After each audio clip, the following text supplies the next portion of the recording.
आज सर जो एक कार्यक्रम हो रहा है इसके बारे में बताइए क्या?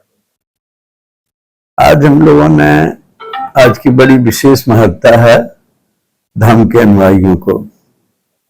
आज त्रिविध पावनी है, वैशाख पूर्णिमा है और ये बिरले होता है इतिहास में कि जैसे भगवान बुद्ध आज वैशाख पूर्णिमा के दिन ही पैदा हुए थे। अब जब घर छोड़ा तो वैशाख पूर्णिमा के दिन उनको ज्ञान प्राप्त हुआ और कुशीनगर में उन्होंने वैशाखी पूर्णिमा के दिन निर्वाण को प्राप्त किया। तो ये बिरले इतिहास में होता है कि इस तरह के महापुरुष पैदा होते हैं।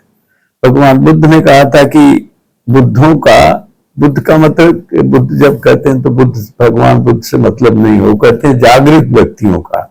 जागृत से मतलब है बुद्ध शब्द जो है वो, और मगधी में बुद्ध को, जागृत व्यक्ति को बुद्ध कहते हैं। तो कहा कि जागृत व्यक्ति का बुद्धों का पैदा होना सुखदायक होता है और सुखदायक होता है धर्म, सब धर्म का सुखदायक होता है। एकता होकर के सूत्र के पाठ करना और उसके जीवन, उस पर जीवन चलना। और संघ जो जैसे अभी बताया गया था कि संघ की एकता सुखदायक होती है। भगवान बुद्ध पहले महापुरुष थे जिन्होंने कहा था कि कोई देवता देवती नहीं है, देवता नहीं है, कोई भगवान नहीं है, बल्कि तुम अपने खुद अपनी जागृत करो, अपने तुम्हारे भीतर प्रकाश है उसको जगाओ।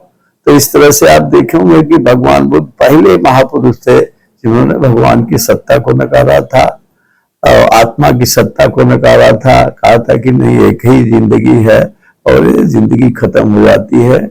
और उन्हें ज्ञान प्राप्त हुआ तो ये नहीं कि कोई देवी देवता का उन्होंने ज्ञात हुआ कि कोई भगवान आ गए, कोई देवता। उन्होंने कहा था कि मनुष्य के भीतर जो क्रोध है, लोभ है, लालच है, तृष्णा है, उसके दुखों का कारण है। इससे दुखों से निवारण प्राप्त कर जा तो आदमी परिनिर्वाण को प्राप्त होता है। भगवान बुद्ध का अगर देखेंगे तो पहले चार्टर ऑफ लिबर्टी का किया था। भगवान बुद्ध ने कहा था कि कोई वेदों में लिखा है इसलिए तुम बात को मत मानना, कोई बड़ा आदमी कह रहा है इसलिए उस बात को मत मानना, कोई परंपरा से चली आ रही इसलिए बात को नहीं मानना।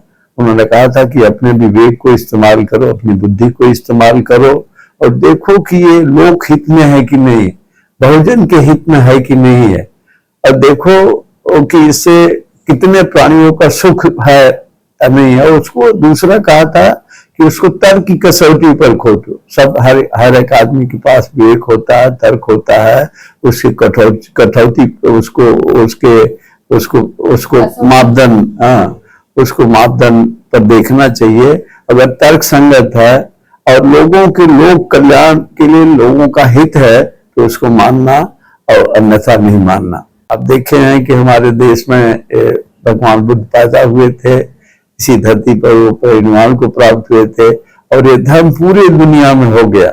आज जब चारों तरफ युद्ध की विभीषिका है, अभी आपने देखा भारत और पाकिस्तान की हुआ था, भगवान बुद्ध का ही मार्ग है जो शांति का मार्ग कहता है। वो कहता है कि सभी को प्रेम से, करुणा से, मैत्री से रहना चाहिए और आपस में वैमनस्य नहीं होना चाहिए। तो इस प्रकार के हम लोगों ने भारत जन ज्ञान विज्ञान समिति में इन्हीं बातों को रख करके और विशेष करके बहुजन महापुरुषों की, जैसे भगवान बुद्ध हैं, इस परंपरा में बाबा साहब अम्बेडकर हैं, महापंडित राहुल सांकृत्यायन हैं, इन महापुरुषों के बारे में हम चर्चा करते हैं और नए समाज के बारे में जिसमें किसी तरह का घृणा नहीं हो, भेदभाव नहीं हो, वैमनस्य नहीं हो, हम लोगों ने उसको हम बढ़ावा देते हैं। और इसी अवसर पर हम इन लोगों को भी सम्मानित करेंगे जिन्होंने इस उद्देश्यों की पूर्ति के लिए, भारत जन ज्ञान विज्ञान समिति के उद्देश्यों की पूर्ति के लिए बराबर हमारी सहायता कर रहे हैं। तो इस प्रकार आज का दिन हम लोगों ने सोचा कि इससे पवित्र दिन नहीं हो सकता तथागत बुद्ध की मूर्ति लगाने का, और आज हम लोगों ने इस समारोह को तथागत बुद्ध की मूर्ति की स्थापना की और उनके उपदेशों के बारे में हम यहाँ बैठ करके चर्चा कर रहे हैं। और उसी परंपरा के अनुसार हमने भिक्षुगण आए थे, उनको भोजन कराया और इसके बाद उनको दान दिया, चिवर दान दिया। ये बौद्धों की परंपरा है।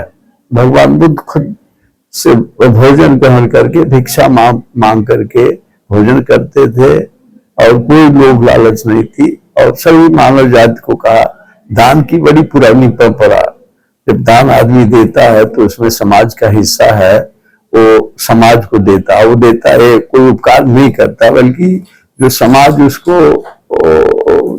समाज का जो हिस्सा उसको देता। जो दान लेता है उसमें घमंड नहीं होता, विनम्रता आती है। तो उन्होंने यही कहा था कि आदमी को अहंकार पर विजय प्राप्त करनी चाहिए, काम क्रोध पर होनी चाहिए, तृष्णा पर अपने कंट्रोल करना चाहिए, और सबके प्रेम, सबके बीच में करुणा हो, मैत्री हो।